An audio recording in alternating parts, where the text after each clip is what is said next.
In Menace, you are the commander of the TCRN Impetus, stranded in the Wayback System and in desperate need to take on operations to gain the trust of the factions vying for control across these planets. Today, we'll be taking a dive into how squad management works to better understand how to prepare your team for the missions ahead, and what you can expect when you take on your first operation.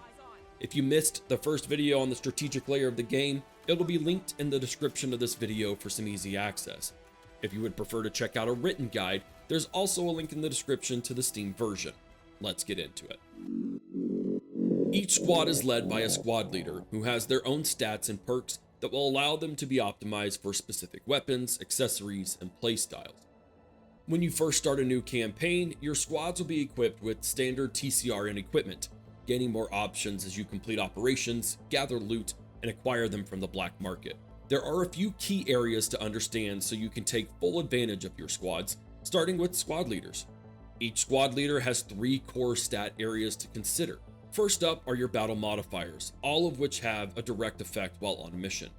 These are armor, modified by equipable armor for an infantry squad or the base armor of a vehicle for your pilot squad leader, detection, the ability to detect units within sight, concealment, how difficult it is for the enemy to detect your own squad, and vision, the number of tiles from a squad leader that can be seen. Armor upgrades and squad leader perks will be the primary ways to increase these 4 modifiers.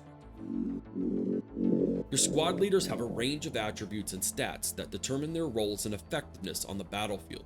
A squad leader's attributes directly translates to their stats, making attributes a crucial element to understand. Agility to action points. This is the general agility, quickness, and dexterity of a character, determining how fast and efficient they can act on the battlefield. The maximum agility of 100 translates to 120 action points. Weapon skill to accuracy. Weapon skill is the level of proficiency with any kind of weapon and how effectively it can be used against an enemy. Weapon skill gives the character's accuracy. This attribute provides the corresponding stat at a 1-to-1 ratio, so a 70 weapon skill equals 70 accuracy. Valor to discipline. Valor is a character's overall determination and audacity, and their ability to withstand any type of physical or mental challenge. It translates on a 1-to-1 ratio to the discipline stat. Toughness to damage reduction. The toughness attribute translates into damage reduction applied to any damage received. Most characters start with a toughness of 50, which means they have no damage reduction.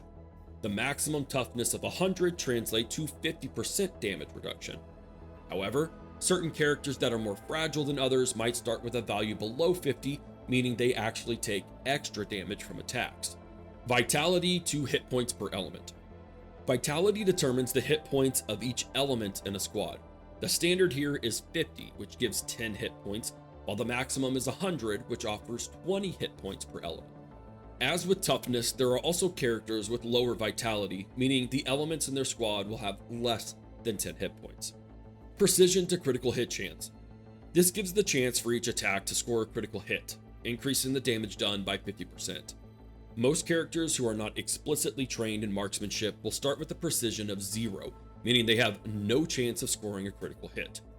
The maximum of 100 translates into a crit chance of 25%. Enemies will not be able to land critical hits on player units. Positioning to defense. This is the ability of a character to disperse their unit or place their vehicle in a way that minimizes the chance of being hit by enemy fire. Most characters start with a positioning value of 50, which translates to no defense bonus. The maximum at 100 gives a defense bonus of 50%, reducing the enemy's accuracy against the unit by 50%. Promotion tax. For every promotion a squad receives, its supply cost increases. This is to encourage the use of less experienced squads. Growth potential indicates a character's ability to learn from experience, acquiring new abilities, and open to new techniques and teachings. The higher the growth potential, the faster a character will increase their attributes. In general, younger and less experienced characters will have a higher growth potential than older ones. Supply cost. The cost of using the selected squad leader and increases as you promote them. Unique starting perk. Every squad leader starts with one unique perk already unlocked. These are very different between squad leaders and are designed to make them feel unique and emphasize each individual's character. The last core consideration is perks. Perks are a way to increase the effectiveness of your squads, and while many squad leaders share some standard perks, each of them has a unique perk tree to craft the perfect squad that caters to your playstyle. From decreasing enemy cover bonuses to tossing some free action points to another squad, to a massive boost to the suppression inflicted by squad weapons. Perks are unlocked using promotion points, which increases their supply costs through the resulting promotion tax, as just explained. With those squad stats under our belt, let's get to the real customization of your squad. Every infantry squad has 5 customizable areas, starting with our squaddies, or the size of your squad. You can increase your squad to a maximum of 8 squaddies, or down to a minimum of 2 in order to deploy on a mission. Note that increasing your squad size will also increase your supply cost to deploy on missions, which we'll discuss in detail later. Next up, your infantry weapon, or the primary weapon your squad will use. Hovering over any weapon displays a range of stats, helping you find the right gun for the right squad. Consider stats like range, damage, and rate of fire for suppression purposes when equipping your squad with a particular weapon. Your infantry special slot is used for a unique weapon type such as a sniper rifle, an LMG, or an RPG, and is only equipped by your squad leader, with a much more limited number of uses than your regular infantry weapon. Armor provides your squad with additional protection, with higher tier armor providing increased durability and allowing for more infantry accessory slots to boot.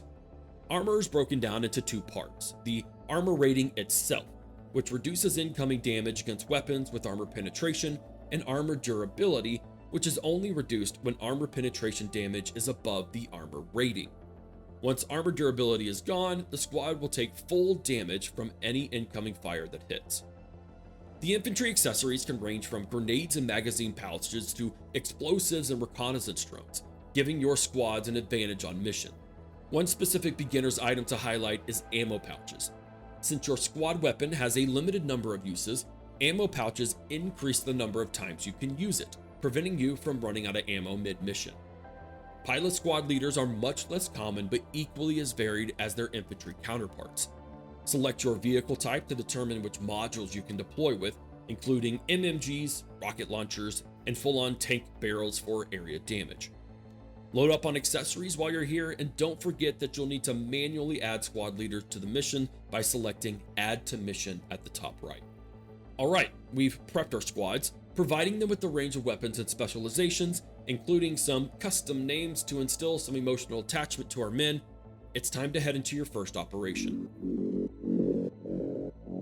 Operations are relatively straightforward. They are comprised of multiple missions on a single planet, with divergent paths to pursue as you progress towards the final objective. You can select what operation you'd like to take on in the systems map on the bridge, which will provide you with some context on said operation, including planet biome, the enemy type you'll be facing, and the faction trust gained by its completion.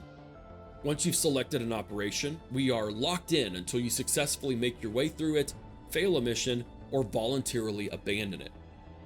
Each mission has a mission objective, difficulty, supply limit, and of course, mission rewards.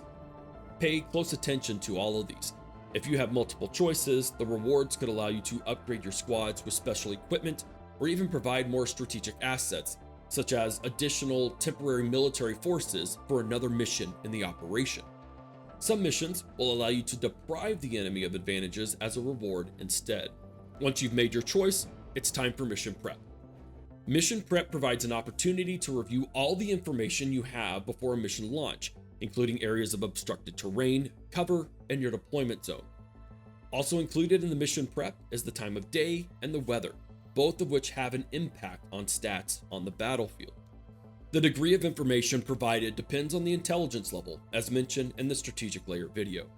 Having a high intelligence level, you can hover over both civilian and enemy squads, which will allow you to see what type of unit they are, how many are in the squad, their potential armor, which can affect where you deploy your own squads.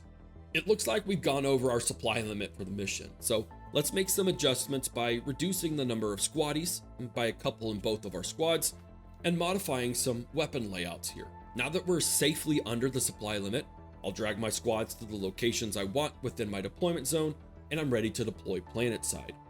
While each mission will give you promotion points and loot, at the end of a successful operation, you'll receive OCI components, authority, and a choice between 2 rewards to use for your squads. In between operations, you should check to see if you've unlocked a new level of faction trust and upgrade your OCI, as you cannot upgrade during an operation. Once you've finished, it's time to head back to the system map and select the next destination to assert TCR in control. That's your top level breakdown of both squad management and operations major. If you need a refresher on the strategic layer or want to review the written guide, head to the video description and be ready for our final video on combat, where things get truly tactical. Thanks for watching.